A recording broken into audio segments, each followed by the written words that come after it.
Uma das maiores rivalidades da história do fisiculturismo foi essa aí, Phil Heath versus Kai Greene. Muita gente diz que o Kai Greene é um dos maiores, se não o maior bodybuilder, o melhor bodybuilder que nunca foi Mr. Olympia. Vocês concordam com isso? Vocês discordam disso? A verdade é que sempre foi uma relação conturbada, com muitas provocações. Phil se consagrou aí um dos maiores da história, vencendo 7 títulos de Olímpia. O Kai, obviamente, é muito chateado com isso, teve essa questão dessa briga. Muita coisa foi dita. O Kai também acabou abandonando o Olímpia, fez uma cena muitos anos atrás, falando que o Olímpia não queria deixá-lo competir, a história não foi muito bem assim. O contexto é esse, o Kai tem muita coisa contra o Phil e o Kai tem muita coisa também contra a IFBB, muita mágoa. Ele achava que os caras realmente o prejudicavam. Quando ele deixou de competir, ele falou que os caras impediram ele de competir, quando o caso não foi muito bem assim. A gente cobriu isso na época, foi 2016, 17, e o Kai é cheio de mágoas em relação a isso. No fim de semana tivemos aqui um podcast no Generation Iron, que também é uma publicação aí controversa, que não tem uma boa relação com a Pro League e sempre acaba causando algumas polêmicas. O Vlad, que é o dono do Generation Iron, que é esse cara aí de boné, entrevistou o Kai Greene, e o Kai Greene falou coisas bem pesadas aqui, sugerindo, dando a entender que os resultados do Olímpia eram manipulados e era tudo feito para o que o Phil Heath ganhasse. O Kai fala o seguinte: o Phil era protegido naquela época e tem coisa de bastidores que não podem ser ditas, mas ele sabe e eu sei, dando a entender que havia algumas coisas ali que aconteciam para proteger o Phil Heath, mas que ele não pode contar por algum motivo, etc. Possivelmente ele não tem prova para dizer. Depois disso, o Kai fala que voltaria a competir sim, mas que voltaria a competir apenas por dinheiro. Falou assim, ó, eu cheguei num ponto que eu preciso ser pago. Eu não acho errado que eu seja pago pra competir, não tem problema nenhum, eu sou um grande nome, vou trazer números pro evento. E outra, é um projeto que eu precisaria tirar 6 meses da minha vida e dedicar 6 meses da minha vida para isso, para ficar bem feito. Então tem que ser um valor que corresponda, que vale a pena esse trabalho, esse investimento todo de tempo que eu vou fazer. E ok, acho que não tem discussão nenhuma aqui. O cara que tem um certo nome, que vai trazer números pro evento, etc, etc, que é uma lenda do esporte, como um Kai Greene, como um Phil Heath, como um Flex Lewis, Jay Cutler. Vejo problema nenhum um cara desse cobrar para competir, caso o promotor queira que ele vá competir, etc. No final eles falam assim, mas e um evento tipo mano a mano, só você e o Phil, você aceitaria fazer? Ele fala, sim, cara, aceitaria fazer. Eu faria, mas aí tem que ver se o Phil iria querer fazer, se o Phil iria achar isso importante, ou se ele quiser provar realmente que ele merecia tudo que ele conseguiu. E nós sabemos que ele não merecia o que ele conseguiu. Looks like he can possibly go another round or two if he had to, if it was important enough to him, if he really thought he did deserve everything that he got, which he and I both know he didn't. Então o Kai Greene, ele deu vários tiros aqui pra tudo que é lado, cara. E aí tem 2 pontos aqui. Pode ser que tudo que ele tá falando seja verdade, e aí seria muito bom que o Kai provasse o que ele fala, porque também gerar um barulho desse, gerar um ruído desse, fazer acusações como ele fez aqui, ou insinuações como ele fez aqui, e não provar, não leva a gente a lugar nenhum. Por outro lado, se o que ele fala não é verdade, ele tá falando uma coisa que ele tem a impressão ou a percepção, e muitas vezes é isso, né? Quem assistiu a temporada mais recente de Black Mirror, viu aquele episódio do cara lá das fotos, de repente o cara ao longo dos anos tá tão magoado e tão amargurado que ele vai construindo uma história na cabeça dele. Não tô dizendo que isso aqui é isso com o Kai, mas caso seja isso com o Kai, quando ele dá esse tipo de declaração, ele dificulta ainda mais a relação dele com a Pro League, diminui ainda mais a possibilidade de uma volta aos palcos, de um pagamento, etc. Mas eu quero a opinião de vocês. O que vocês acham? Vocês acham que o Kai falou aqui é real, que existia realmente um favorecimento pro Phil Heath? Ou vocês acham que é história da cabeça do Kai? Comenta aí pra mim. Eu quero falar rapidamente pra vocês aqui do Amino Powder 10 da Growth, aminoácidos essenciais, incluindo os BCA. Excelente opção para fazer aí shake intra-treino, para manter essa musculatura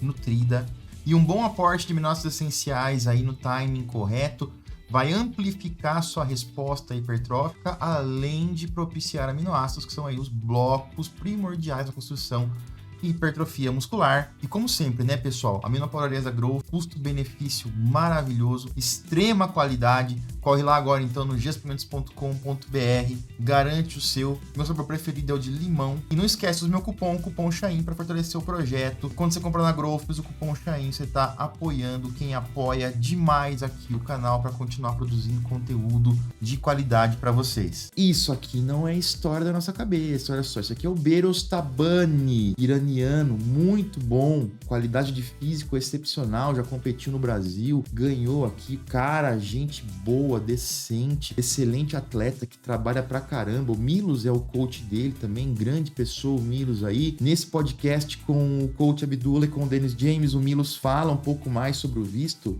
E também, para colocar um contexto, a história do visto do Berostabani é a seguinte: ele pediu o visto, entrou com a requisição de visto e o status do visto estava lá, pendente, aguardando resposta, né, para dar continuidade, de marcar uma entrevista. Ele nem chegou a fazer entrevista, ele só deu a entrada. E tava pendente fazia, sei lá, 4, 5 anos, alguma coisa assim, muito tempo. Então não tinha nem como ele fazer outro pedido, porque o primeiro pedido estava ativo ainda e pendente, e não tinha nem como cancelar. Esse era o problema que o Berostabani e o Milos estavam enfrentando.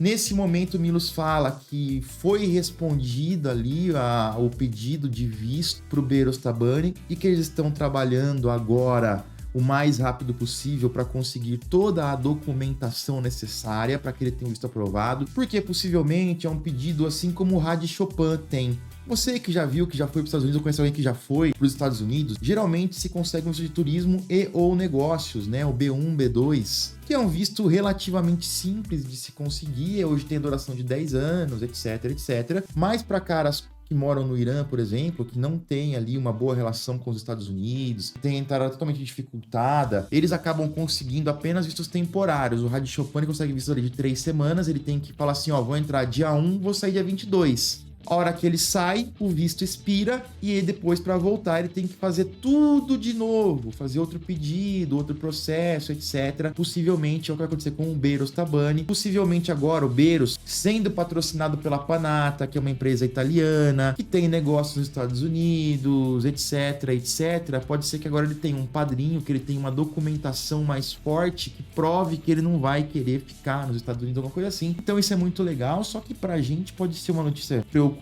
porque o Berostabani também é um dos melhores atletas do mundo e ele chega no Olímpia com totais e completas chances de estar no top 10, porque ele é muito bom. E pode ser que ele complique a vida aí dos brasileiros eventualmente. Mas pro esporte em si, pra categoria em si, seria muito legal que o Beros conseguisse o visto, porque o nível do show iria subir muito mais e superar caras que são muito bons traz ainda mais credibilidade e valor para as colocações. Quero muita opinião de vocês sobre o Beros, vai conseguir, não vai? Comenta aí pra gente. E também quero falar desse cara que eu admiro tanto aqui, que é o Leandro Pérez, também esteve com a gente aqui no DC Backstage, foi um papo muito legal com ele, cara, vale a pena curtir. Falei muito do Pérez nas semanas antes do Arnold Classic South America, foi até chamado de puxa-saco do Pérez. Eu falei, o cara vai trazer uma evolução que ninguém espera no palco, e realmente ele surpreendeu a todos. A gente tá vendo aqui também o vídeo mais recente do canal dele, ó, a expansão de costas, ele melhorou muito as suas costas, melhorou muito as suas poses, trouxe um físico renovado.